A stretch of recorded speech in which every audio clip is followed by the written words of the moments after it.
सत श्री अकाल जी। पंजाब हरियाणा हिमाचल देख रहे साडे सारे दर्शकों का स्वागत है। और अज असी गल करांगे मजदूरां दी, प्रवासी मजदूरां दी कि प्रवासी मजदूर ने मजबूर नहीं। तो आखिरकार प्रवासी मजदूरां दी इस मजबूरी ते कि अपने अपने घरां नूं वो वापस जाना चाहुंदे ने और सुबह सरकारां दे वल्लों प्रबंध भी किए गए क्योंकि केंद्रीय गाइडलाइनस जारी हो चुकिया सन। उस तो बाद इन्हां प्रवासी मजदूरां दे पलायन ते आखिरकार सियासत कौन कर रहा है, कौन कर रहा है कचरा पॉलिटिक्स। इसे ते मुद्दे की बाद विच चर्चा करांगे।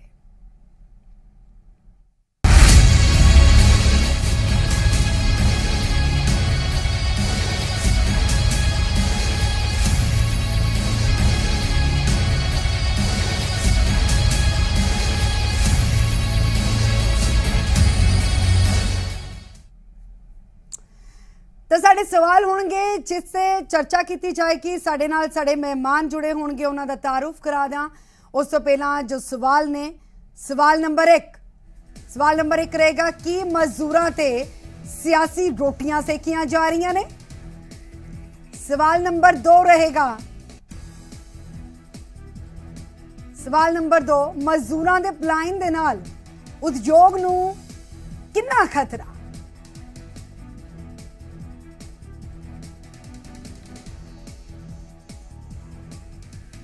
इस दे नाल ही दर्शकों के कोलों पूछा गया सवाल कि मजदूरां दी घर वापसी ते सियासत हो रही है, कि मजदूरां दी घर वापसी ते सियासत हो रही है। यह दर्शकों के कोलों पूछा गया सवाल है। थोड़े जवाब दा सानू इंतजार रहेगा।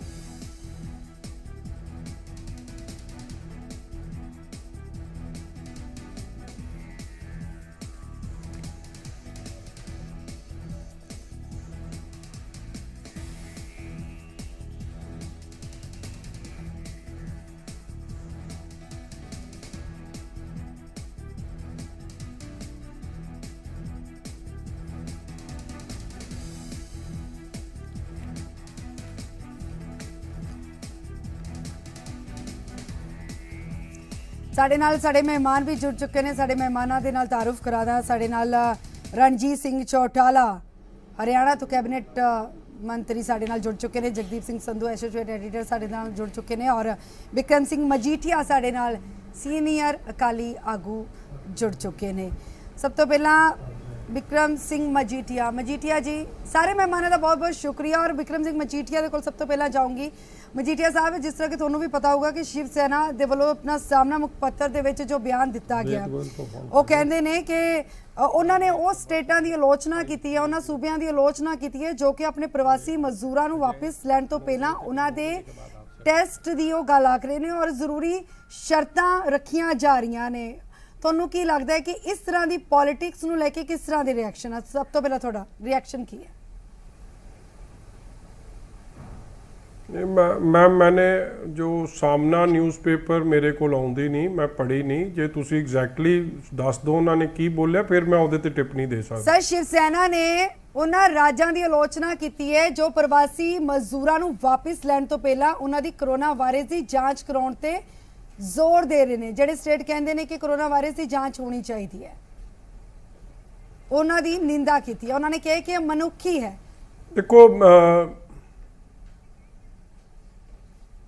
देखो हुण तक जो प्रक्रिया फॉलो हो रही है जी, कोई जेड़े अपने अपने सूबे च लोग रह रहे हैं उन्हां दे टेस्ट नहीं हो सक रहे कि टेस्टिंग इन्नी घट है। जे पंजाब च जे 10 तो 11 लाख मजदूर रजिस्टर हो गया वापस जान लई, जे उन्हां दे कल्ले कल्ले दी टेस्टिंग करन लग पैन ते रोज पंजाब च 1000 टेस्ट हो रहे हैं। तुसी मान लो कि किन्ने साल उन्हां दे टेस्टिंग ही चलती रहूगी, फिर वो जा नहीं सकते है। ये असलीयत की कहानी है जी। और इसलिए मैं समझदा कि कोई अपने घर वापस जाना चाहुंदा, ओदी मिनिमम किवें गाइडलाइनस फॉलो होके वो वापस जावे, उत्थे क्वारंटीन होवे, ये गाइडलाइनस फॉलो होन जी। मगर जे तुसी कहो कि सब दा ही टेस्ट हो जाए, वो स्वैब टेस्ट या ब्लड टेस्ट जेड़ा कर रहे हैं, फिर बहुत लंबा समा लगूगा। प्रैक्टिकल डिफिकल्टी है जी जी। रणजीत सिंह जी, जिस तरह के सामना ने इल्ज़ाम, शिवसेना ने इल्ज़ाम ये भी लाया कि उत्तर प्रदेश की बीजेपी गवर्नमेंट ने जो बाकी स्टेट्स तो मजदूर भेजे जा रहे सी उन्होंने वापस लैन तो यू टर्न ले लिया, सख्त शर्तां उससे लगा दित्तियां गईयां ने। हरियाणा तो बहुत सारे मजदूर जो पलाइन दे लई भेजे गए ने, तुहानूं की लगदा है हुण हरियाणा सरकार दे कोल की बंदोबस्त ने उन्हां मजदूरां नूं रखण दे लई? क्योंकि हुण एक जो है रस्ता तो अख्तियार करना पेगा ना, बनाना पेगा रस्ता कि क्योंकि यूपी सरकार दे वल्लों तां मना कर दिता गया सामना मुखपत्र दे मुताबिक। अपने कोल हुण की प्रबंध ने?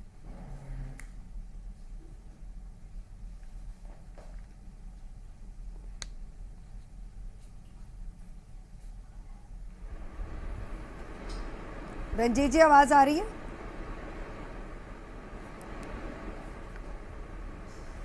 ठीक है, दोबारा तो रणजीत सिंह जी दे नाल असीं राबता कायम करने की कोशिश करांगे। जगदीप सिंह संधू साडे नाल जुड़े हुए हैं। जगदीप जी, की लगता है कि किस तरह की पॉलिटिक्स हो रही है कि सियासी रोटियां सेकियां जा रही हैं प्रवासी मजदूरों से? जी बिल्कुल, असीं देखिया करीब 44 दिन हो गए ने इस लॉकडाउन और कर्फ्यू नूं और बहुत घट केस आए सी। हालांकि पिछले एक हफ्ते तो जो हजूर साहब तो संगत आई ਉਹਦੇ बाद पंजाब ਦੇ ਵਿੱਚ ग्राफ जरूर ऊपर गया है। मेरा सवाल विक्रम जी ਤੁਹਾਨੂੰ ਇਹ ਹੈ ਕਿ ਤੁਹਾਨੂੰ ਲੱਗਦਾ ਹੈ ਕਿ ਬੜੀ ਜਲਦਬਾਜ਼ੀ ਕਰਤੀ ਹੈ? ਇੱਕ ਪਾਸੇ ਆਪਾਂ ਮਜ਼ਦੂਰਾਂ ਨੂੰ ਭੇਜ ਰਹੇ ਆ, ਫਿਰ ਅਸੀਂ ਜਿਹੜੇ ਲਾਕਡਾਊਨ ਦੀਆਂ ਸ਼ਰਤਾਂ ਬਹੁਤ ਜ਼ਿਆਦਾ ਅਸੀਂ ਈਜ਼ੀ ਕਰਤੀਆਂ ਨੇ।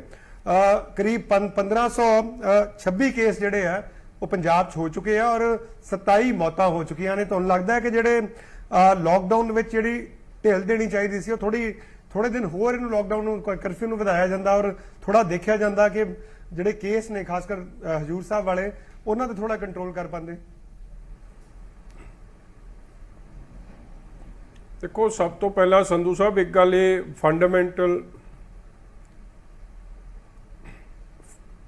ਫੰਡਾਮੈਂਟਲ ਗੱਲ ਨੂੰ ਸਮਝਣ ਦੀ ਲੋੜ ਹੈ। ਉਹ ਇਹ ਹੈ ਕਿ ਲੇਬਰ ਤੁਸੀਂ ਜੇ ਭੇਜ ਦਿਓਗੇ ਵਾਪਸ ਤੇ ਫਿਰ ਲੇਬਰ ਤਾਂ ਇੰਡਸਟਰੀ ਲਈ ਵੀ ਚਾਹੀਦੀ ਹੈ ਤੇ ਲੇਬਰ ਤੁਹਾਨੂੰ ਅੱਗੇ ਝੋਨਾ ਲਾਉਣ ਲਈ ਜਿਹੜੀ ਫਸਲ ਦੀ ਬਿਜਾਈ ਵਾਸਤੇ ਵੀ ਚਾਹੀਦੀ ਹੈ। ਤੇ ਜੇ ਲੇਬਰ ਵਾਪਸ ਚਲੀ ਗਈ ਤੇ ਪੰਜਾਬ ਦੀ ਇੰਡਸਟਰੀ ਨੂੰ ਬਹੁਤ ਵੱਡਾ ਹਿੱਟ ਲੱਗੂਗਾ ਔਰ ਜਿਹੜੀ ਸੋਇੰਗ ਹੈ ਪੈਡੀ ਦੀ ਉਹ ਨਹੀਂ ਹੋ ਸਕੂਗੀ ਕਿਉਂਕਿ ਅੱਜ 11 ਲੱਖ ਲੇਬਰ ਨੇ ਅਪਲਾਈ ਕਰਤਾ ਵਾਪਸ ਜਾਣ ਲਈ। ਇਹ ਬਹੁਤ ਵੱਡਾ ਪੰਜਾਬ ਦੀ ਕਾਂਗਰਸ ਸਰਕਾਰ ਦਾ ਫੇਲੀਅਰ ਸਾਬਿਤ ਹੋ ਰਿਹਾ ਔਰ ਮੈਂ ਲੇਬਰ ਨੂੰ ਨਹੀਂ ਬਲੇਮ ਕਰਦਾ, ਇਹਦੇ 'ਚ ਬਲੇਮ ਸਿੱਧੇ ਤੇ ਸਿੱਧੇ ਸਰਕਾਰ ਦੇ ਦਰਵਾਜ਼ੇ ਤੇ ਆ ਕੇ ਖਲੋਂਦਾ। ਉਹ ਮੈਂ ਦੱਸ ਵੀ ਦਿੰਦਾ ਕਿਉਂ। ਦੇਖੋ, ਸਰਕਾਰ ਪੰਜਾਬ ਦੀ ਕਾਂਗਰਸ ਤੇ ਸਰਕਾਰ ਦੇ ਹਾਲ ਵੇਖ ਲਓ, ਖਾਣ ਨੂੰ ਰੋਟੀ ਮਿਲ ਨਹੀਂ ਰਹੀ, ਮਜ਼ਦੂਰ ਭੁੱਖਾ ਰਹਿ ਰਿਹਾ ਔਰ ਮੇਰੇ ਕੋਲ ਕਈ ਇਹੋ ਜਿਹੇ ਕੇਸ ਆਏ, ਤੁਹਾਡੀ ਟੀਵੀਜ਼ ਨੇ ਵੀ ਇਹ ਚਲਾਏ, ਤੁਹਾਡੇ ਚੈਨਲ ਨੇ ਵੀ ਇਹ ਗੱਲ ਚਲਾਈ ਸੀ ਕਿ ਕਾਂਗਰਸ ਦੇ ਜਿਹੜੇ ਨੁਮਾਇੰਦੇ ਨੇ ਭਾਵੇਂ ਐਮਐਲਏ ਨੇ ਉਹਨਾਂ ਦੇ ਕਾਉਂਸਲਰ ਨੇ ਉਹ ਜਦ ਰਾਸ਼ਨ ਪਹਿਲਾਂ ਤਾਂ ਪਹੁੰਚਦਾ ਨਹੀਂ ਸੀ, ਜੇ ਮਾੜਾ ਮੋਟਾ ਪਹੁੰਚ ਵੀ ਜਾਂਦਾ ਸੀ ਤੇ ਉਹਦੀ ਵੰਡ ਇੰਨੀ ਮਾੜੀ ਹੁੰਦੀ ਸੀ, ਕਾਣੀ ਹੁੰਦੀ ਸੀ ਕਿ ਸਹੀ ਲੋਕਾਂ ਤੱਕ ਉਹਦੀ ਪਹੁੰਚ ਨਹੀਂ ਹੁੰਦੀ ਸੀ ਰਾਸ਼ਨ ਤੱਕ। ਔਰ ਲੇਬਰ ਨੂੰ ਇਹ ਗੱਲ ਕਹਿ ਕੇ ਕਹਿ ਦਿੱਤਾ ਜਾਂਦਾ ਸੀ ਤੁਹਾਨੂੰ ਰਾਸ਼ਨ ਨਹੀਂ ਦੇਣਾ ਕਿ ਤੁਸੀਂ ਕਿਹੜੇ ਪੰਜਾਬ ਦੇ ਵੋਟਰ ਹੋ। ਜਦ ਪੰਜਾਬ ਦੀ ਸਰਕਾਰ ਕਾਂਗਰਸ ਦੀ ਇਸ ਤਰੀਕੇ ਦਾ ਰਵੱਈਆ ਐਟੀਟਿਊਡ ਅਪਣਾਵੇ ਉਹਨਾਂ ਲੋਕਾਂ ਪ੍ਰਤੀ ਜਿਨ੍ਹਾਂ ਨੇ ਪੰਜਾਬ ਦੀ ਇਕਨੋਮੀ 'ਚ ਜਿਨ੍ਹਾਂ ਦਾ ਬਹੁਤ ਵੱਡਾ ਯੋਗਦਾਨ ਹੈ, ਫਿਰ ਸੁਭਾਵਿਕ ਹੈ ਫਰਸਟ੍ਰੇਸ਼ਨ ਆਈ ਹੈ ਲੇਬਰ 'ਚ, ਇੱਕ ਮਿਸਟਰਸਟ ਸਾਹਮਣੇ ਆਇਆ, ਬੇਵਿਸ਼ਵਾਸੀ ਸਾਹਮਣੇ ਆਈ ਹੈ ਜਿਹਦਾ ਖਾਮਿਆਜਾ ਆਉਣ ਵਾਲੇ ਸਮੇਂ 'ਚ ਪੰਜਾਬ ਨੂੰ ਬੜੇ ਵੱਡੇ ਪੱਧਰ ਤੇ ਭੁਗਤਣਾ ਪੈਣਾ, ਚਾਹੇ ਉਹ ਇੰਡਸਟਰੀਅਲ ਹੈ ਤੇ ਚਾਹੇ ਉਹ ਐਗਰੀਕਲਚਰ ਹੈ। ਔਰ ਉਹਦੇ ਲਈ ਜ਼ਿੰਮੇਵਾਰ ਸਿਰਫ ਕੇਵਲ ਤੇ ਕੇਵਲ ਕਾਂਗਰਸ ਦੀ ਮਾੜੀ ਪਲੈਨਿੰਗ, ਇਹਨਾਂ ਨੂੰ ਸ਼ਰਾਬ ਦੀ ਹੋਮ ਡਿਲੀਵਰੀ ਦੀ ਪਈ ਹੈ, ਮਗਰ ਕਿਸੇ ਨੂੰ ਅੰਨ ਪਹੁੰਚ ਜੇ, ਰੋਟੀ ਪਹੁੰਚ ਜੇ, ਉਹਦੀ ਹੋਮ ਡਿਲੀਵਰੀ ਦਾ ਇਹਨਾਂ ਨੂੰ ਕੋਈ ਫਿਕਰ ਨਹੀਂ ਪਿਆ। ठीक है, मजीठिया साहब ਤੁਹਾਨੂੰ ਕੀ ਲੱਗਦਾ ਹੈ ਕਿ ਕਿਉਂਕਿ ਵਿਕਰਮ ਜੀ ਪੰਜਾਬ ਦੀਆਂ ਬਹੁਤ ਜੀ ਜਗਦੀਪ ਜੀ ਵਿਕਰਮ ਜੀ ਪੰਜਾਬ ਦੀਆਂ ਸੜਕਾਂ ਤੇ ਅੱਜਕੱਲ ਇੱਕ ਆਮ ਤਸਵੀਰ ਦੇਖਣ ਨੂੰ ਮਿਲਦੀ ਹੈ, ਬਹੁਤ ਸਾਰੇ ਲੋਕ ਪੈਦਲ ਪੰਜਾਬ ਤੋਂ ਚੱਲੇ ਨੇ ਔਰ ਉਹਨਾਂ ਦੀ ਕੋਸ਼ਿਸ਼ ਹੈ ਕਿ ਯੂਪੀ ਬਿਹਾਰ ਪੈਦਲ ਜਾਂ ਸਾਈਕਲ ਤੇ ਚਲੇ ਜਾਈਏ। ਚਲੋ ਪੰਜਾਬ ਸਰਕਾਰ ਨੇ ਗੱਲ ਕੀਤੀ, ਸੈਂਟਰ ਜਿਹੜੀ ਸਰਕਾਰ ਹੈ ਉਹਨਾਂ ਨੇ ਟ੍ਰੇਨਸ ਮੁਹੱਈਆ ਕੀਤੀਆਂ ਔਰ ਬਹੁਤ ਸਾਰੀਆਂ ਸਟੇਟਸ ਇਹੋ ਜਿਹੀਆਂ ਵੀ ਜਿਨ੍ਹਾਂ ਨੇ ਬੈਨ ਲਾਤਾ ਟ੍ਰੇਨਸ ਵਿੱਚ। ਉਹਨਾਂ ਦਾ ਕਹਿਣਾ ਕਰਨਾਟਕਾ ਜਾਂ ਗੋਆ ਨੇ ਪਹਿਲ ਕੀਤੀ ਹੈ ਵੀ ਅਸੀਂ ਮਾਈਗ੍ਰੈਂਟਸ ਨੂੰ ਨਹੀਂ ਜਾਣ ਦੇਵਾਂਗੇ। ਤੁਹਾਨੂੰ ਲੱਗਦਾ ਕਿ ਬੜੀ ਵੱਡੀ ਕੀਮਤ ਦੇਣੀ ਪਊਗੀ ਸਾਨੂੰ? ਝੋਨੇ ਦੀ ਲਵਾਈ ਜਿਹੜੀ ਹੈ ਅਗਲੇ ਮਹੀਨੇ ਸ਼ੁਰੂ ਹੋ ਜੂਗੀ, ਉਹਦੇ ਬਾਅਦ ਖਾਸ ਤੌਰ ਤੇ ਜਿਹੜਾ ਆਪਣੀ ਇੰਡਸਟਰੀ ਹੈ, ਇੰਡਸਟਰੀ ਸਿਰਫ 12% ਇੰਡਸਟਰੀ ਪੰਜਾਬ 'ਚ ਫੰਕਸ਼ਨਲ ਹੈ। ਜਿਹੜੀ ਬਾਕੀ ਇੰਡਸਟਰੀ ਦੀ ਲੇਬਰ ਅਗਰ ਚਲੀ ਗਈ ਤੇ ਮੈਨੂੰ ਲੱਗਦਾ ਨਹੀਂ ਉਹ ਅਗਲੇ 6 ਮਹੀਨੇ ਸਾਲ ਤੱਕ ਵਾਪਸ ਆ ਪਾਊਗੀ ਤੇ ਬਹੁਤ ਵੱਡੀ ਕੀਮਤ ਪੰਜਾਬ ਨੂੰ ਦੇਣੀ ਪਊਗੀ। ਕਰੋਨਾ ਤੋਂ ਤਾਂ ਸ਼ਾਇਦ ਅਸੀਂ ਉੱਭਰ ਜਾਵਾਂਗੇ, ਲੇਕਿਨ ਕਰੋਨਾ ਦੇ ਬਾਅਦ ਦੀ ਜਿਹੜੀ ਜ਼ਿੰਦਗੀ ਹੈ ਉਹ ਪੰਜਾਬ ਲਈ ਬੜੀ ਮੁਸ਼ਕਿਲ ਹੋਣ ਵਾਲੀ ਹੈ।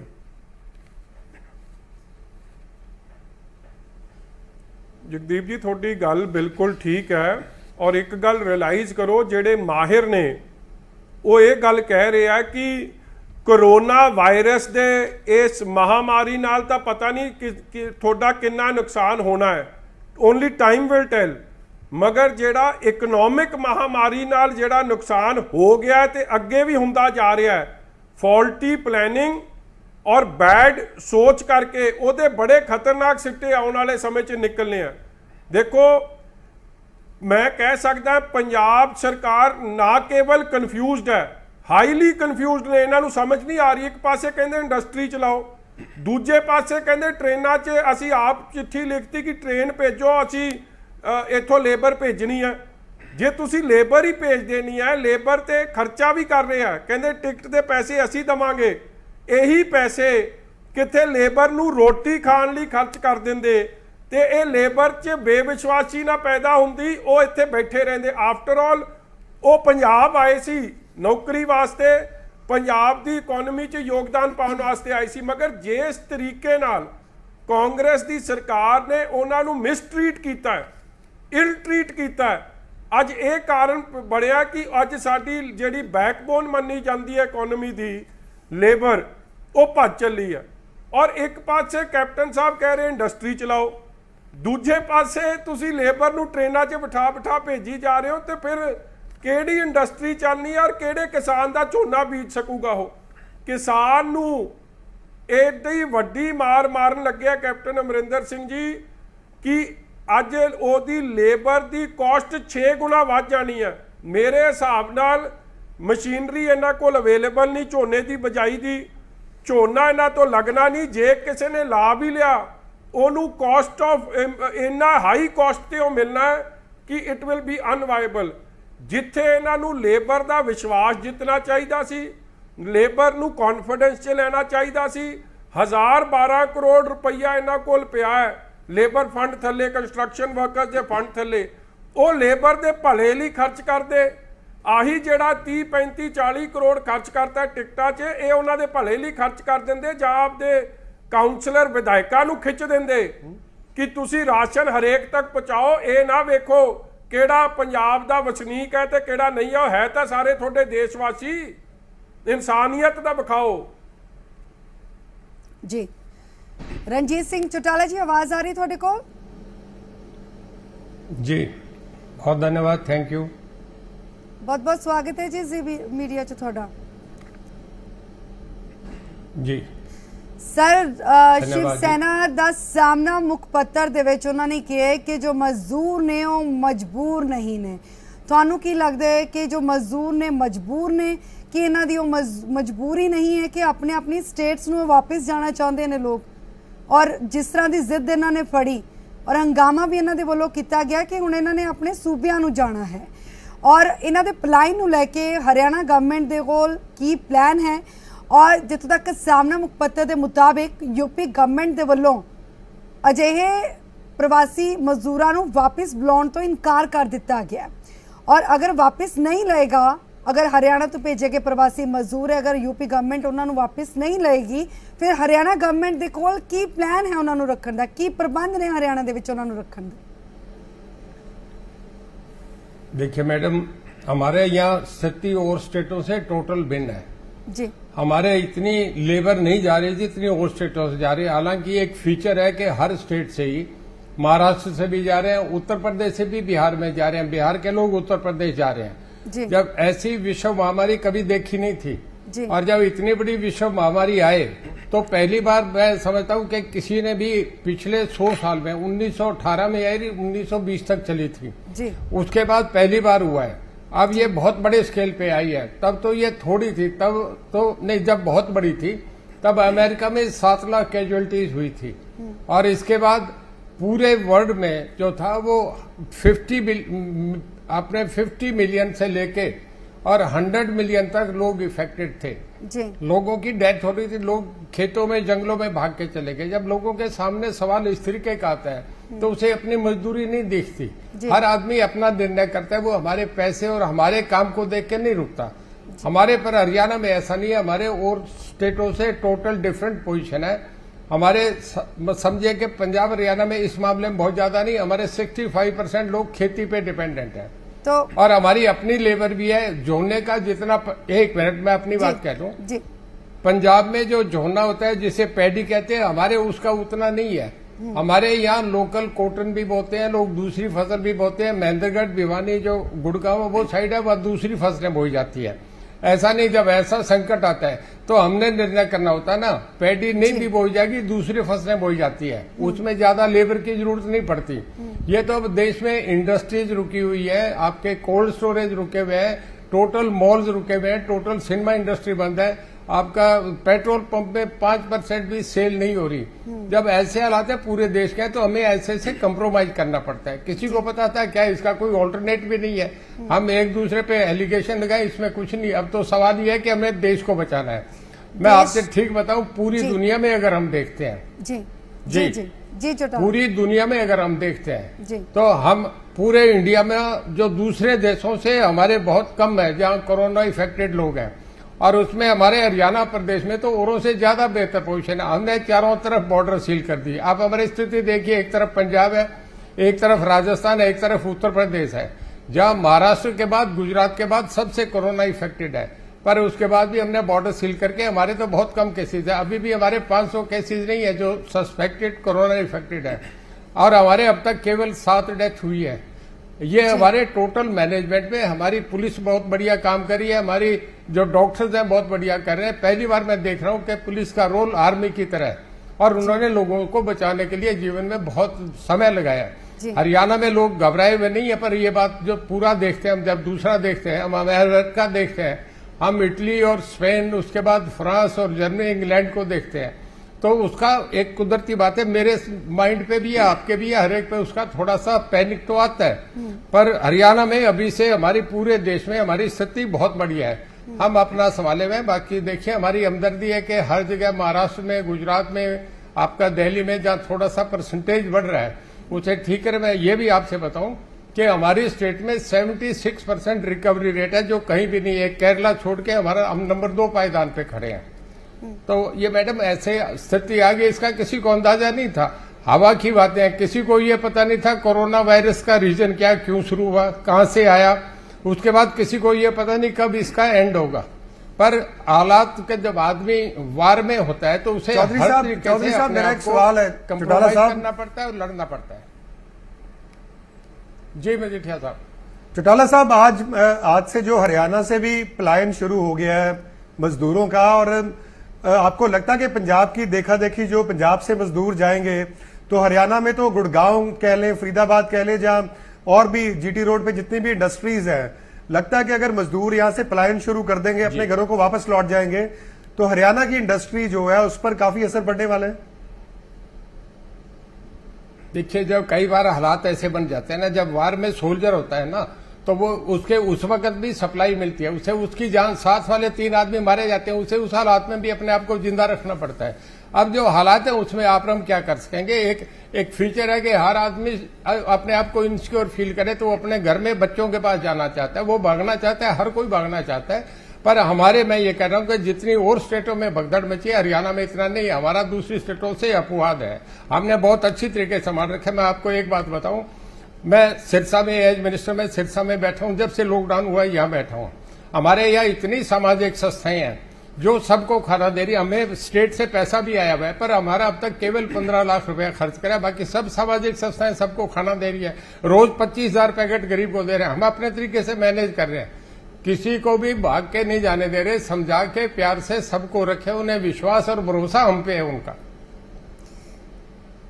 मजीठिया जी मैं सवाल करूंगी। मजीठिया जी, साहब आपके साथी हैं, कैबिनेट साथी, जी, जो वित्त साहब हैं, वित्त साहब ने कहा है कि बहुत जल्दबाजी हो रही है लॉकडाउन खोलने को लेके। लगता है कि थोड़े दिन और इसको बढ़ाना चाहिए था, क्योंकि कंट्रोल था। हरियाणा में काफी कम मौतें हुई हैं पंजाब के मुकाबले में। पंजाब में हालात बहुत ज्यादा बदतर हो चुके हैं, लेकिन हरियाणा में थोड़ा कंट्रोल रहा है।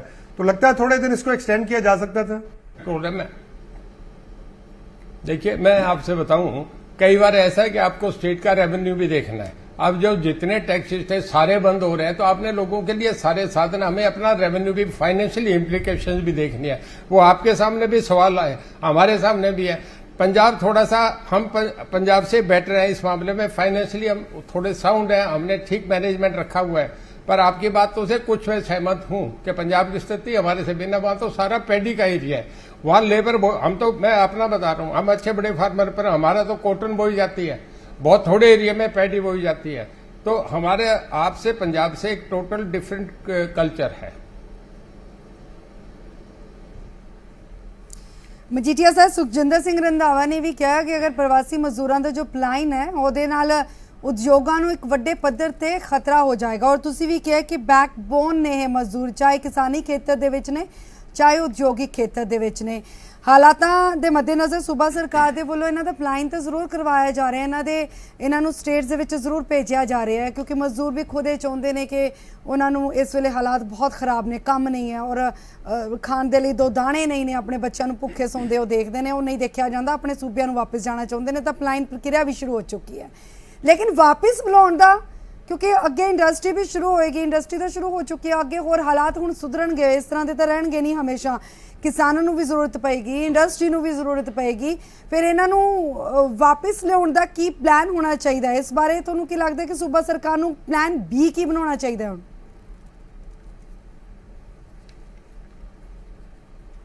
ਬੀਬੀ ਜੀ, ਸਭ ਤੋਂ ਪਹਿਲਾਂ ਤੁਸੀਂ ਗੱਲ ਜਿਹੜੀ ਕੀਤੀ ਹੈ, ਗੱਲ ਆਪਾਂ ਨੂੰ ਸਮਝਣ ਦੀ ਲੋੜ ਹੈ ਜੀ ਕਿ ਮੈਂ ਜਿਵੇਂ ਪਹਿਲਾਂ ਵੀ ਸੰਧੂ ਸਾਹਿਬ ਜਗਦੀਪ ਜੀ ਨੇ ਵੀ ਇਹ ਗੱਲ ਕੀਤੀ ਸੀ, ਔਰ ਆਪਾਂ ਵੀ ਇਹ ਗੱਲ ਸਮਝੀਏ ਬੜੇ ਧਿਆਨ ਨਾਲ ਕਿ ਤੁਹਾਨੂੰ ਦੋ ਮਹਾਮਾਰੀ ਦਾ ਤੁਸੀਂ ਸਾਹਮਣਾ ਕਰ ਰਹੇ ਹੋ। ਇੱਕ ਹੈ ਕਰੋਨਾ ਮਹਾਮਾਰੀ ਤੇ ਇੱਕ ਹੈ ਕਰੋਨਾ ਦੇ ਮਹਾਮਾਰੀ ਦੇ ਨਾਲ ਹੀ ਜਿਹੜੀ ਭੁੱਖਮਰੀ ਦੀ ਮਹਾਮਾਰੀ ਸ਼ੁਰੂ ਹੋਣ ਵਾਲੀ ਹੈ ਜੀ।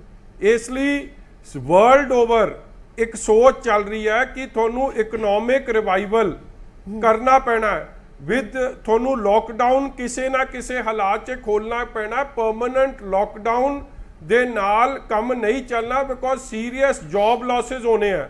ਜੇ ਇਸੇ ਤਰ੍ਹਾਂ ਜੌਬ ਲਾਸ ਹੁੰਦੇ ਗਏ, ਜੇ ਤੁਹਾਡੇ ਜਿਹੜੇ ਐਸੈਂਸ਼ੀਅਲ ਕਮੋਡਿਟੀਜ਼ ਨੇ, ਜੇ ਤੁਹਾਨੂੰ ਲੇਬਰ ਨਾ ਮਿਲੀ ਐਗਰੀਕਲਚਰ ਵਾਸਤੇ, ਝੋਨਾ ਸਮੇਂ ਨਾਲ ਨਾ ਬੀਜਿਆ ਗਿਆ, ਕਣਕ ਨਾ ਬੀਜੀ ਗਈ, ਹੋਰ ਫਸਲਾਂ ਨਾ ਬੀਜੀਆਂ ਗਈਆਂ, ਭੁੱਖਮਰੀ ਦੇ ਹਾਲਾਤ ਪੈਦਾ ਹੋ ਜਾਣੇ ਆ। ਉਹ ਹਾਲਾਤ ਨੂੰ ਧਿਆਨ 'ਚ ਰੱਖਦੇ ਹੋਏ ਵਰਲਡ ਓਵਰ ਇੱਕ ਸੋਚ ਚੱਲੀ ਹੈ ਕਿ ਇਹਨੂੰ ਓਪਨ ਕਰੋ। ਮਗਰ ਮੈਂ ਇੰਨਾ ਹੈਰਾਨ ਆ ਪੰਜਾਬ ਦੀ ਸਰਕਾਰ 'ਚ, ਇੱਕ ਪਾਸੇ ਕੈਪਟਨ ਅਮਰਿੰਦਰ ਸਿੰਘ ਦੀ ਸਰਕਾਰ ਕਹਿੰਦੀ ਹੈ ਔਰ ਉਹਨਾਂ ਦੇ ਜਿਹੜੇ ਮੰਤਰੀ ਸਾਹਿਬ ਨੇ ਆਪਣੇ ਹੁਸ਼ਿਆਰਪੁਰ ਵਾਲੇ, ਉਹਨਾਂ ਨੇ ਤੁਹਾਡੇ ਚੈਨਲ 'ਚ ਇਹ ਗੱਲ ਕਹੀ ਸੀ ਕਿ ਅਸੀਂ ਇੰਡਸਟਰੀ ਖੋਲਤੀ ਜੀ, ਅਸੀਂ ਇੰਡਸਟਰੀ ਨੂੰ ਬੜਾ ਇਨਕਰੇਜ ਕਰ ਰਹੇ ਹਾਂ। ਮੈਂ ਸਿੱਧਾ ਸਵਾਲ ਪੁੱਛਣਾ ਚਾਹੁੰਦਾ, ਇੰਡਸਟਰੀ ਖੁੱਲੀ ਕਿਹੜੀ? ਤੇ ਇਹ ਚੰਗੀ ਇਨਕਰੇਜਮੈਂਟ ਹੈ ਕਿ ਲੇਬਰ ਨੂੰ ਤਾਂ ਤੁਸੀਂ ਸਾਰਿਆਂ ਨੂੰ ਵਾਪਸ ਭੇਜ ਰਹੇ ਹੋ, ਇੰਡਸਟਰੀ ਨੇ ਤਾਂ ਲੇਬਰ ਦੇ ਨਾਲ ਚੱਲਣਾ। ਬਿਲਕੁਲ, ਲੇਬਰ ਨੂੰ ਕੌਨਫੀਡੈਂਸ 'ਚ ਲੈਣ ਦੀ ਲੋੜ ਸੀ। ਲੇਬਰ ਦੇ ਘਰੇ ਰੋਟੀ ਪਹੁੰਚਾ ਦਿੰਦੇ, ਲੇਬਰ ਦੇ ਘਰ 'ਚ ਮਿਨੀਮਮ 3-4 ਹਜ਼ਾਰ ਰੁਪਈਆ ਉਹਦੇ ਮਹੀਨੇ ਦਾ ਪਾ ਦਿੰਦੇ, ਤੇ ਉਹ ਕੌਨਫੀਡੈਂਸ ਜਿਹੜਾ ਹੁਣ ਕਰੋੜਾਂ ਹੀ ਰੁਪਈਆ ਉਹਨਾਂ ਨੂੰ ਜਾਣ 'ਚ ਖਰਚ ਕਰਤਾ ਹੈ, ਫਿਰ ਕਰੋੜਾਂ ਰੁਪਈਆ ਉਹਨਾਂ ਨੂੰ ਲਿਆਉਣ ਤੇ ਖਰਚ ਕਰਨਾ ਹੈ। ਤੇ ਜਿੰਨਾ ਚਿਰ ਉਹ ਨਹੀਂ ਰਹਿਣਗੇ ਪੰਜਾਬ 'ਚ, ਉਹਨਾਂ ਚਿਰ ਇੰਡਸਟਰੀ ਤੇ ਐਗਰੀਕਲਚਰ ਦਾ ਨੁਕਸਾਨ ਹੋਣਾ। ਇਹ ਧਿਆਨ ਦੇ ਦਿੰਦੇ। ਦੇਖੋ, ਹਰਿਆਣੇ ਨੂੰ ਮੈਂ ਇਸ ਗੱਲ ਦੀ ਵਧਾਈ ਦਿੰਦਾ, ਅੱਜ ਵਜ਼ੀਰ ਸਾਹਿਬ ਬੈਠੇ ਆ ਸਾਡੇ ਬੜੇ ਸਤਿਕਾਰਯੋਗ ਨੇ, ਕਿ ਹਰਿਆਣੇ 'ਚੋਂ ਇੰਨੀ ਲੇਬਰ ਨਹੀਂ ਜਾ ਰਹੀ। ਇਹਨਾਂ ਨੇ ਉਹਨਾਂ ਦੇ ਕੌਨਫੀਡੈਂਸ ਨੂੰ ਜਿੱਤਿਆ। ਔਰ ਜਿਹੜੀ ਗੱਲ ਮੈਂ ਵੀ ਕਹਿੰਦਾ ਸੀ ਕਿ ਦੇਖੋ, ਹਰਿਆਣੇ ਦੀ ਰਿਕਵਰੀ ਰੇਟ ਕੋਰੋਨਾ ਦੇ ਖਿਲਾਫ ਵਾਕਈ ਅੱਜ ਕੇਰਲਾ ਤੋਂ ਬਾਅਦ ਦੂਜੇ ਨੰਬਰ ਤੇ ਹੈ। ਪੰਜਾਬ ਦੀ ਰਿਕਵਰੀ ਰੇਟ 10% ਤੇ ਹੈ, ਤੇ ਤੁਹਾਡਾ ਗਵਾਂਢੀ ਸੂਬਾ ਲੇਬਰ ਵੀ ਉੱਥੋਂ ਘਟ ਜਾ ਰਹੀ ਹੈ, ਰਿਕਵਰੀ ਵੀ ਕੋਰੋਨਾ ਦੀ ਉੱਥੇ ਬੈਟਰ ਹੈ। ਤੇ ਆਪਣੇ ਵਜ਼ੀਰ ਸਾਹਿਬਾਨਾਂ ਨੂੰ ਅਸੀਂ ਵੀ ਚਾਹੁੰਦੇ ਪੰਜਾਬ ਦਾ ਭਲਾ, ਵਜ਼ੀਰ ਸਾਹਿਬਾਨ ਕੁਝ ਸਿੱਖ ਲੈਣ ਗਵਾਂਢੀ ਸੂਬੇ ਤੋਂ।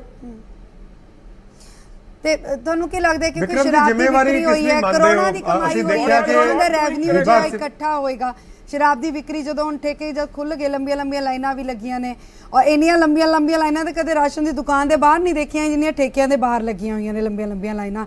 ਤਾਂ ਮਜੀਠੀਆ ਜੀ, ਕੀ ਲੱਗਦਾ ਹੈ ਕਿ ਹੁਣ ਪਰਵਾਹ ਨਹੀਂ ਮੰਨਦੀ ਮਜ਼ਦੂਰਾਂ ਦੀ ਸਰਕਾਰ, ਕਿ ਸਰਕਾਰ ਨੂੰ ਕੀ ਲੱਗਦਾ ਹੁਣ ਸ਼ਰਾਬ ਦੀ ਵਿਕਰੀ ਸ਼ੁਰੂ ਹੋ ਗਈ, ਬਸ ਇੱਥੋਂ ਹੀ ਹੋ ਜਾਏਗਾ ਰੈਵਨਿਊ ਇਕੱਠਾ, ਹੁਣ ਇਹ ਅਰਥ ਵਿਵਸਥਾ ਸੰਭਾਲ ਲੈਣਗੇ ਠੇਕੇ ਪੰਜਾਬ ਦੇਖੋ ਦੀ? ਮੈਂ ਸਮਝਦਾ, ਦੇਖੋ ਪੰਜਾਬ ਦੀ ਸਰਕਾਰ ਨੇ ਨਾ ਜੀ ਦੋ ਕੰਮ ਕਰ ਦੇਣੇ ਆ। ਇਹ ਲੇਬਰ ਨੂੰ ਬਾਹਰ ਭੇਜ ਕੇ ਇਹਨਾਂ ਨੇ ਲੇਬਰ ਮਾਰ ਦੇਣਾ ਤੇ ਪੰਜਾਬ ਦੀ ਇੰਡਸਟਰੀ ਤੇ ਐਗਰੀਕਲਚਰ ਨੂੰ ਵੀ ਮਾਰ ਦੇਣਾ, ਕਿਉਂਕਿ ਐਡੇ ਕਨਫਿਊਜ਼ਨ ਚ ਨੇ।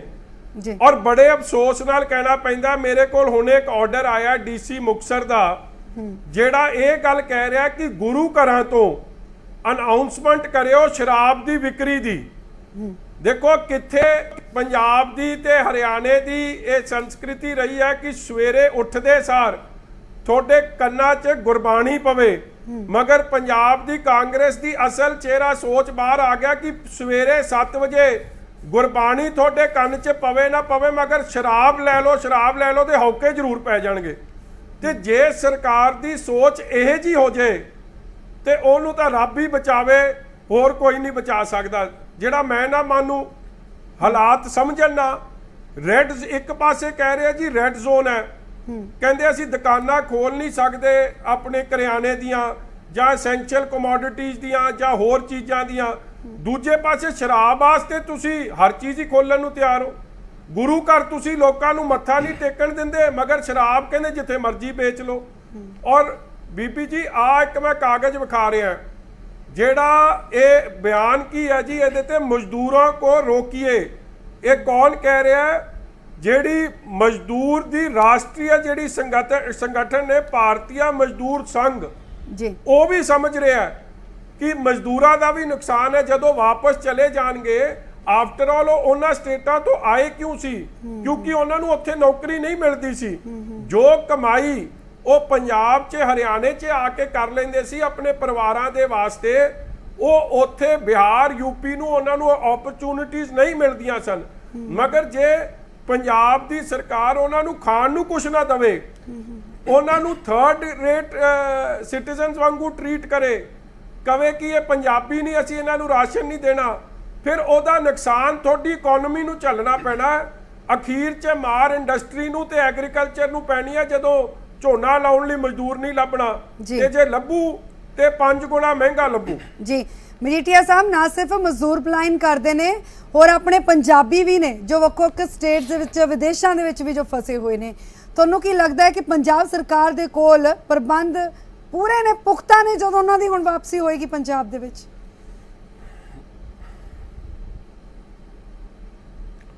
ਨਹੀਂ ਬੀਬੀ ਜੀ, ਤੁਸੀਂ ਮੇਰੇ ਤੋਂ ਵੱਧ ਜਾਣਦੇ ਹੋ ਕਿ ਜਿਹੜਾ ਮੈਂ ਕਹਿਣਾ ਨਹੀਂ ਚਾਹੁੰਦਾ, ਮਗਰ ਮੈਂ ਸੱਚ ਬੋਲੇ ਰਹਿ ਵੀ ਨਹੀਂ ਸਕਦਾ, ਕਿਉਂਕਿ ਮੈਨੂੰ ਪੰਜਾਬੀਆਂ ਦਾ ਫਿਕਰ ਸਭ ਤੋਂ ਵੱਧ ਹੈ। ਜੋ ਫੇਲੀਅਰ ਜੀ ਪੰਜਾਬ ਸਰਕਾਰ ਦਾ ਤੁਹਾਡੇ ਸਾਹਮਣੇ ਆਇਆ ਹੈ, ਜੀ ਹਜ਼ੂਰ ਸਾਹਿਬ ਦੀ ਸੰਗਤ ਨੂੰ ਜਿਸ ਤਰੀਕੇ ਨਾਲ ਇਹਨਾਂ ਨੇ ਪਹਿਲਾਂ ਅਪਮਾਨਿਤ ਕੀਤਾ, ਪਹਿਲਾਂ ਤਿਆਰੀ ਕੋਈ ਨਹੀਂ ਸੀ। ਜੇ ਤੁਹਾਡੀ ਤਿਆਰੀ ਕੋਈ ਨਹੀਂ ਸੀ, ਤੁਸੀਂ ਲਿਆਉਣੇ ਨਹੀਂ ਸੀ। ਫਿਰ ਇਹਨਾਂ ਨੇ ਬੜੀ ਚਲਾਕੀ ਨਾਲ, ਚਤਰਾਈ ਨਾਲ, ਜਿਹੜਾ ਹੈਲਥ ਮਿਨਿਸਟਰ ਹੈ, ਜਿਹਨੂੰ ਮੈਂ ਫੇਲ ਹੈਲਥ ਮਿਨਿਸਟਰ ਗਿਣਦਾ ਪੰਜਾਬ ਦਾ, ਬਲਬੀਰ ਸਿੱਧੂ, ਉਹ ਕਹਿੰਦਾ ਸਾਨੂੰ ਤਾਂ ਪਤਾ ਹੀ ਨਹੀਂ ਸੀ ਕਿ ਮਹਾਰਾਸ਼ਟਰ ਨੇ ਟੈਸਟ ਨਹੀਂ ਕੀਤੇ। ਤੇ ਬਲਬੀਰ ਸਿੱਧੂ ਜੀ, ਤੁਹਾਡਾ ਝੂਠ ਤਾਂ ਉਦੋਂ ਨਹੀਂ ਫੜਿਆ ਗਿਆ ਜਦੋਂ ਉੱਥੋਂ ਦੇ ਸਾਬਕਾ ਮੁੱਖ ਮੰਤਰੀ ਅਸ਼ੋਕ ਚਵਾਨ, ਮੌਜੂਦਾ ਮਹਾਰਾਸ਼ਟਰ ਸਰਕਾਰ ਜਿਹੜੀ ਕਾਂਗਰਸ ਦੀ ਅਲਾਇੰਸ ਹੈ, ਨੰਦੇੜ ਜ਼ਿਲ੍ਹੇ ਦੇ ਇੰਚਾਰਜ ਨੇ, ਉਹਨਾਂ ਦੇ ਪਰਦਾ ਪਾਸ ਕਰਤਾ ਕਿ ਇੱਥੇ ਸਾਰੇ ਤੰਦਰੁਸਤ ਸਨ। ਜੇ ਉੱਥੇ ਸ਼ਰਧਾਲੂਆਂ ਨੂੰ ਕੁਝ ਹੋਇਆ ਹੁੰਦਾ ਤੇ 45 ਦਿਨਾਂ 'ਚ ਕੀ ਕੋਵਿਡ ਦਾ ਪਤਾ ਨਹੀਂ ਲੱਗਦਾ? ਇਹ ਤਾਂ 10 ਦਿਨਾਂ 15 ਦਿਨਾਂ 'ਚ ਪਤਾ ਲੱਗ ਜਾਂਦਾ। ਮਗਰ ਤਿਆਰੀ ਤੁਹਾਡੀ ਨਹੀਂ ਸੀ, ਫਿਰ ਸਰਕਾਰ ਨੂੰ ਜ਼ਿੰਮੇਵਾਰ ਠਹਿਰਾਤਾ। ਇਹੀ ਕੁਝ ਹੁਣ ਇਹ ਵੀ ਮਜ਼ਦੂਰ ਭੇਜ ਰਿਹਾ ਕਿ ਇਹ ਟੈਸਟ ਕਰਕੇ ਭੇਜ ਰਿਹਾ, ਕੋਈ ਟੈਸਟ ਨਹੀਂ। ਜਿਹੜੇ ਹੁਣ ਉੱਥੋਂ ਆਉਣੇ ਆ, ਉਹ ਤਾਂ ਸਾਰੀਆਂ ਹੀ ਸਰਕਾਰਾਂ ਕਹਿ ਰਹੀਆਂ ਕਿ ਸਾਡੇ ਕੋਲ ਕੱਲਾ ਅਸੀਂ ਤਾਂ ਥਰਮਲ ਚੈਕਿੰਗ ਕਰਕੇ ਭੇਜਾਂਗੇ।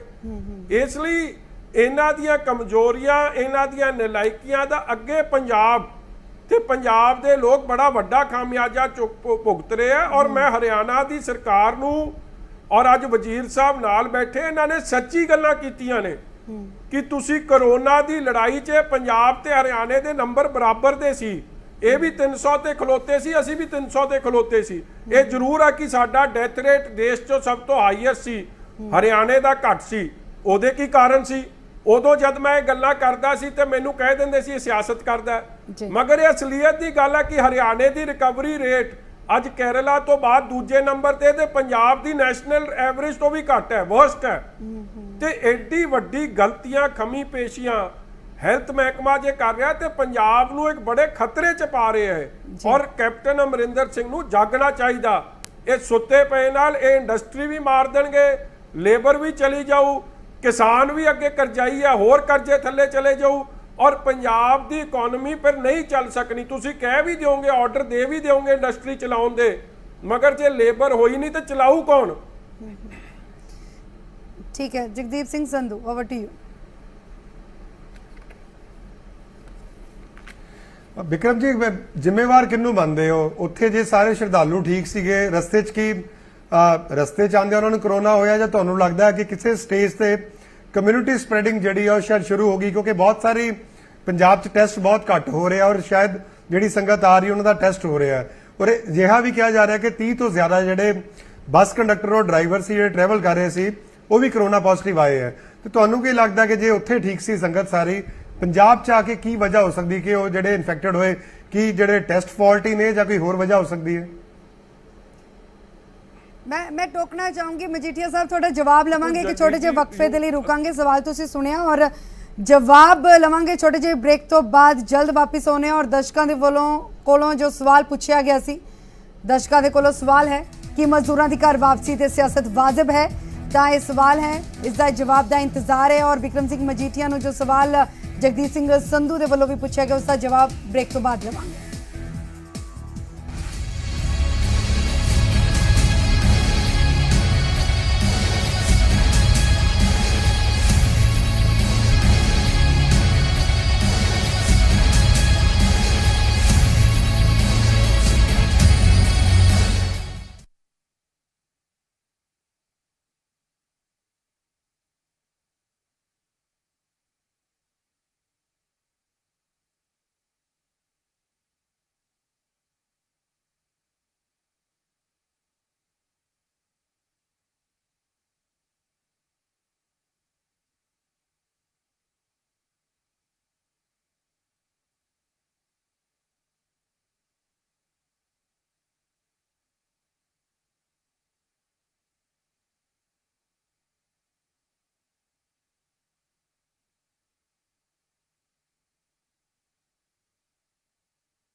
ਬ੍ਰੇਕ ਤੋਂ ਬਾਅਦ ਸਵਾਗਤ ਹੈ ਤੇ ਦਰਸ਼ਕਾਂ ਦੇ ਕੋਲੋਂ ਜੋ ਸਵਾਲ ਪੁੱਛਿਆ ਗਿਆ ਸੀ ਉਹ ਸਵਾਲ ਇੱਕ ਵਾਰ ਫਿਰ ਤੋਂ ਦੁਹਰਾ ਦਈਏ, ਕੀ ਮਜ਼ਦੂਰਾਂ ਦੀ ਘਰ ਵਾਪਸੀ ਤੇ ਸਿਆਸਤ ਵਾजिब ਹੈ?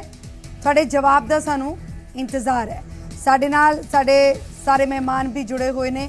ਮਜੀਠੀਆ ਸਾਹਿਬ ਤੁਹਾਡੇ ਕੋਲ ਹੀ ਆਉਂਗੀ। ਜਗਦੀਪ ਸਿੰਘ ਸੰਧੂ ਜੀ ਕੋਲੋਂ ਜੋ ਸਵਾਲ ਕੀਤਾ ਗਿਆ ਸੀ ਤੁਸੀਂ ਸਵਾਲ ਸੁਣਿਆ ਸੀ ਔਰ ਹੁਣ ਵਾਰੀ ਹੈ ਤੁਹਾਡੇ ਜਵਾਬ ਦਾ ਇੰਤਜ਼ਾਰ ਹੈ।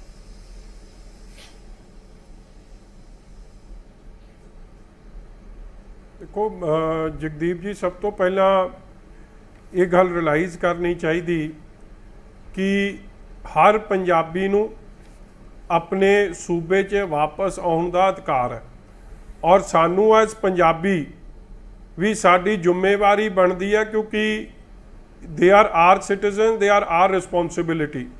और मेहमान नवाजी और किसी का देखभाल करना सानू साडे विरसे च मिलिया।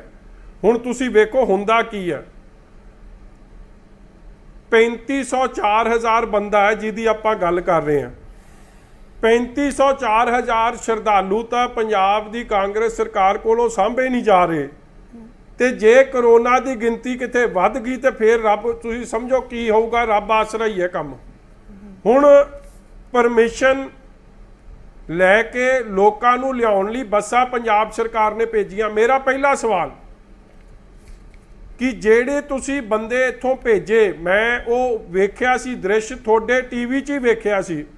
देश दे पंजाब दे खजाना मंत्री बलसा नूं फ्लैग ऑफ कर रहे सी ते कह रहे सी असी एसी दियां वॉल्वो बसां पुलिस स्कॉट नाल नंदेड़ साहब भेज रहे हैं।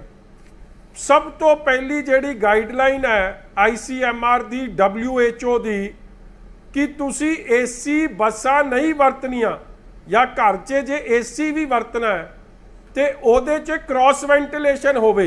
पहला तुसी उस गाइडलाइन दी धज्जियां उड़ाइयां एसी बसां भेज के, जिस च कोई क्रॉस वेंटिलेशन नहीं सी, खिड़कियां खुलदियां ही नहीं, वो खिड़कियां बंद ने। दूजी कि पुलिस की लोड़ सी कि डॉक्टरां की लोड़ सी। तीजी गल, चलो ये सारा कुछ हो गया, तुसी 80 बसां भेजतियां। हुण नॉर्म्स की है कि जब तुसी किसी नूं लैके आ रहे हो सोशल डिस्टेंसिंग बना के रखनी है। और सोशल डिस्टेंसिंग का मतलब कि जे 4000 श्रद्धालु ने मुड़ना सी ते 80 बसां नहीं, तुहानूं 160 या 200 बसां भेजनियां चाहिदियां सन कि बसां 'च 50% ऑक्यूपेंसी होवे। मगर बसां 'च तां वध बंदे चढ़ के आए और जदों वापस आए तुसी हैरान होंगे किवें ना तां सोशल डिस्टेंसिंग का ध्यान रखा गया।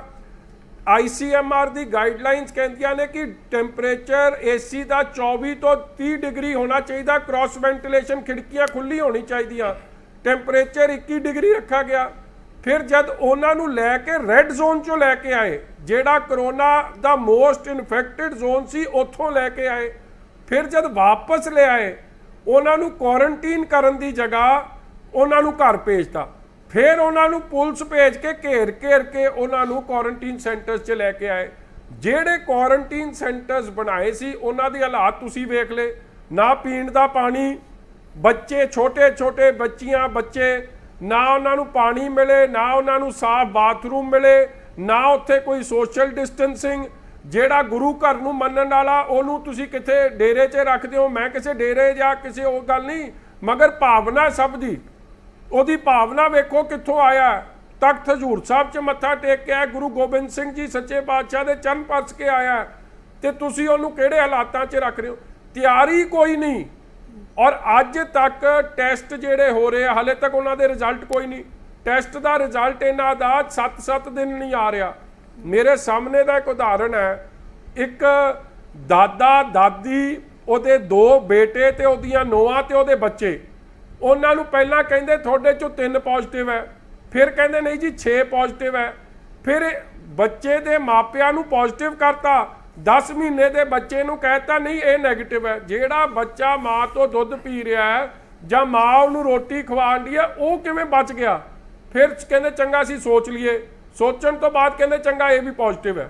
ਇਹ ਤਾਂ ਹਾਲਾਤ ਚੱਲ ਰਹੇ ਆ ਜੀ। ਔਰ ਫਿਰ ਤੁਸੀਂ ਸ਼ਰਧਾਲੂਆਂ ਨੂੰ ਅਪਮਾਨਿਤ ਕਰੋ, ਇਹ ਗੱਲ ਕਹੋ ਕਿ ਸਾਡੀ ਮਿਹਨਤ ਆ। ਬਲਬੀਰ ਸਿੱਧੂ ਦਾ ਬਿਆਨ ਹੈ ਸਾਡੇ ਹੈਲਥ ਮਿਨਿਸਟਰ ਦਾ वो कहता जी हजूर साहब के श्रद्धालुओं ने हमारी मेहनत पर पानी फेर दिया। कादी मेहनत की तुसी तो एक health minister should be book for criminal negligence कि श्रद्धालुओं की जान नाल खेडण दा काम कीता है, श्रद्धालुओं की जान खतरे च पाई है। ये तो परचा दे के ते इस्तीफा लैके अंदर दिता होना चाहिए सी हुण तक। इसलिए पहला कोई ये नहीं बर्दाश्त कर सकता। पहला दिग्विजय सिंह का बयान सी कि श्रद्धालुओं के कारण पंजाब च कोरोना वध रहा। ये कांग्रेस की मानसिकता है। और अज जो DC ने ऑर्डर कढ़ते कि सवेरे 7 बजे जो ठेका खुलना है उसकी अनाउंसमेंट गुरु घर च होगी, मतलब तुहानूं सवेरे 7 बजे गुरबाणी रोक के अनाउंसमेंट होगी शराब के ठेके की। ये कांग्रेस की असल मानसिकता सोच निकल के आ रही है जी। दे शुड बी क्रिमिनल परचा दर्ज होवे इन्हां लोकां दे खिलाफ जिन्हां ने यह जी कार्रवाई की है जी। रंजीत जी, आप हरियाणा के बिजली मंत्री भी हैं, इंडस्ट्री किसान वहां पर हैं, आप कहते हैं ऑल इज वेल, सब कुछ ठीक है आपने कहा, लेकिन हरियाणा की जनता ये जानना चाहती है सर कि बिजली का क्या हाल है वहां पर। स्मॉल स्केल ट्रेडर्स जो हैं या मिडिल क्लास है उनके लिए सरकार का क्या प्लान है सर, क्या तैयारी है? जी मैं बता रहा हूँ मैडम आपसे कि मैं थोड़ा सा ये बताऊं क्योंकि पार्टी की बात तो करना ठीक नहीं। जब हमारे CM साहब ने टेक ओवर किया पिछली सरकार से तो हमारा जो पावर का लॉस था वो 35% था और आज हमारा 13.50 है। हमारा पावर का जो घाटे में जो जा रही थी हमारी बोर्ड, जो इलेक्ट्रिसिटी बोर्ड था, वो 3500 करोड़ घाटे में था। आज हम 430 करोड़ रुपए प्रॉफिट में जा रहे हैं। हमारे यहाँ इंडस्ट्री जो अब थोड़ा सा इस ब्रेकडाउन से हर एक को झटका लगा, मैं जो आपसे बता रहा हूँ, हमने जो लॉकडाउन के एरिया में जो इंडस्ट्री अब रहेगी उसका जिस दिन से लॉकडाउन लगा है अब तक जो टोटल बेसिक अमाउंट आएगा उस पे हमने 25% रिबेट दे दिया जी। और ये भी उनसे कह दिया कि आप इजी इंस्टॉलमेंट्स में जब ये लॉकडाउन हट जाए उसके बाद आप पे कोई सरचार्ज नहीं लगेगा, उसको 6 इंस्टॉलमेंट्स में गवर्नमेंट को पे कर दें जी। नंबर 2, जहां तक रूरल एरिया की बात है, हमारे यहाँ कहीं भी ये नहीं हो रहा देश में। पिछली बार हमने 8 से 10 घंटे जब सोइंग पीरियड होता है हमने बिजली दी और अब गांव में कहीं भी बिजली जाती नहीं। केवल हमने जब फसल कटाई की बात होती है तो 90% खेत ऑक्युपाइड होते हैं क्योंकि इसके वीट की फसल से। उस वक्त हमने सुबह 10 बजे से लेके, क्योंकि फार्मर्स की हम पे पंचायतें आके मिलके गई कि जी कहीं अगर शॉर्ट सर्किट हो गया तो पूरी फसलें जल जाएगी, लाखों एकड़ प्रताप सिंह जल बाजवा भी जाएगी। जुड़ गए ने। आनिए सर मैं थोड़े कोल रंजीत जी की गल पूरी हो जाए। मैं आ रहा हूँ। हाँ जी, हाँ जी रंजीत जी। 10 से लेके 5 बजे तक हमने पावर बंद रखी। हमारे यहाँ 12,000 मेगावाट बिजली की प्रोडक्शन है, ठीक है सर। और इस वक्त हमारी जो मैक्सिमम कंजम्पशन है वो 5,000 मेगावाट है। और जब सुबह निकलते हैं तो समझो कि सुबह 6 बजे से लेके फिर 10 बजे तक हमारी 2,000 मेगावाट रहती है। हम पे 12,000 मेगावाट हाथ में स्पेयर है जी। कहीं भी नहीं। हमने भी ये किया कि लॉकडाउन में फार्मर्स के ऊपर जो उनके बिल आएंगे उन पे कोई सरचार्ज नहीं करेंगे, उन्हें भी हमने डेफर कर दिया कि जब तक ये लॉकडाउन नहीं हटेगा उनसे पेमेंट नहीं लेंगे जी। प्रताप सिंह बाजवा साडे नाल जुड़ चुके हैं। बाजवा साहब जी मीडिया तो थोड़ा स्वागत है। लाइन जो है मजदूरां दा है पंजाब की इंडस्ट्री नु। 1 मिनट मैडम। जी जी सर। सर प्रताप सिंह बाजवा जुड़ चुके हैं, मैं आपके साथ आपके पास वापस आऊंगी जी सर, वापस आऊंगी सर, माफ कीजिएगा, मैं उनसे बात करना इस वक्त बहुत जरूरी है क्योंकि बड़ा बयान उन्होंने दिया है आज के पंजाब के ਜਿਹੜੇ मजदूर ने उन्होंने प्लान जो है वो पंजाब की इंडस्ट्री ਨੂੰ बर्बाद कर देगा। बाजवा साहब बहुत ਵੱਡਾ ਤੁਸੀਂ ਬਿਆਨ ਦਿੱਤਾ और एक कोई पहली बार नहीं होया कि ਤੁਸੀਂ सूबा सरकार के किसी भी फैसले ਨੂੰ ਲੈ ਕੇ सख्त प्रतिक्रिया ਦਿੱਤੀ ਹੋਵੇ, लेकिन इस बार ਤੁਸੀਂ चिंता जाहिर की है पंजाब की इंडस्ट्री ਨੂੰ ਲੈ ਕੇ। ਤੁਹਾਨੂੰ किस तरह चिंता है कि कितनी इंडस्ट्री बर्बाद हो जाएगी? ਤੁਹਾਨੂੰ ਕੀ लगता है कि सरकार ਨੂੰ फिक्र नहीं है पंजाब की इंडस्ट्री की? देखो मैं मैडम तुहानू क्लीयर करना चाहना, पंजाब गवर्नमेंट ने पहले प्रबंध ठीक कीते सी, मैं उन्हां दे प्रबंधां दी गल नहीं करदा।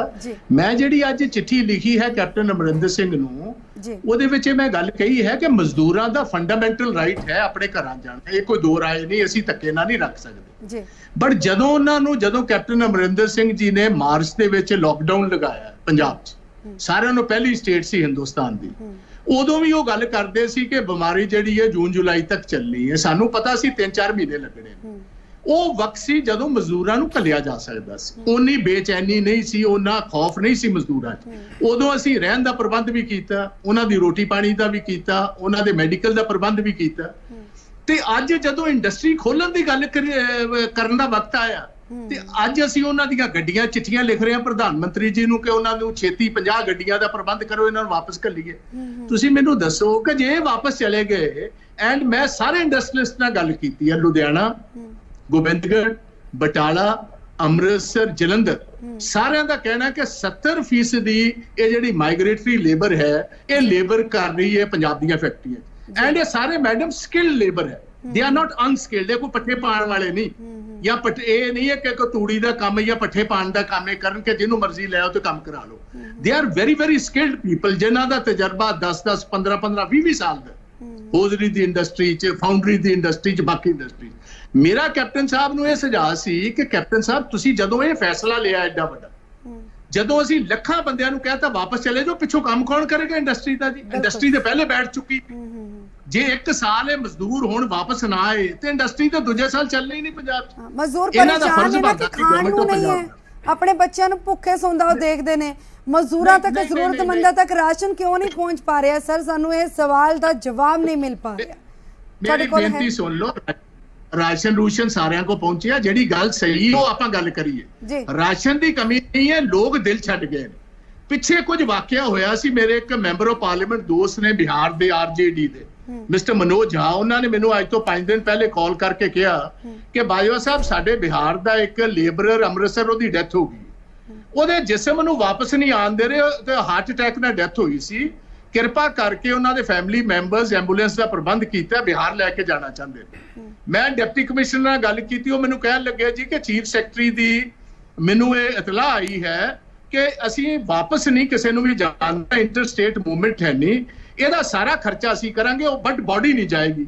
ਮੈਂ ਚੀਫ ਸੈਕਟਰੀ ਨਾਲ ਗੱਲ ਵੀ ਕੀਤੀ, ਉਹ ਵੀ ਕਹਿਣ ਲੱਗਾ ਜੀ ਗਵਰਨਮੈਂਟ ਆਫ ਇੰਡੀਆ ਦਾ ਫੈਸਲਾ ਹੈ।